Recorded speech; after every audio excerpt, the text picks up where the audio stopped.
नमस्कार आणि श्रावण सोमवारच्या सगळ्यांना खूप खूप शुभेच्छा. बघा सगळं आवरलेलं आहे, पूजा वगैरे झाली. आता जायचं आहे मंदिरामध्ये. मंदिरामध्ये जायसाठी ते आरतीचं ताट वगैरे तयार केलं आणि मग पोचलो मंदिरामध्ये. एकदा पार्वतीने शंकरजीला विचारलं की असं मी काय केल्याने माझ्या कन्येला चांगलं वर मिळेल आणि तिला सगळं सुख मिळेल.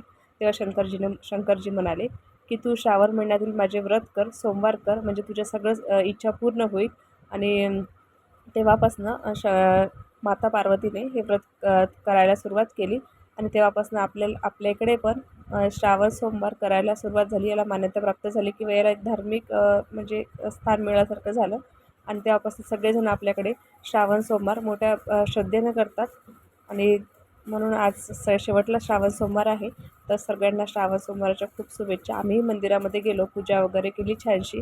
गर्दी वगैरे नसली ना तर छान पूजा होती.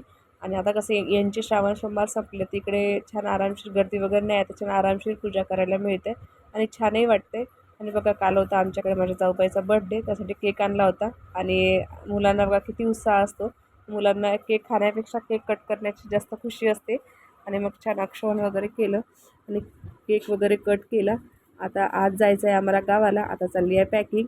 आता बॅग वगैरे पॅक करते आणि भेटू उद्याच्या ब्लॉगमध्ये. सगळ्यांना बाय.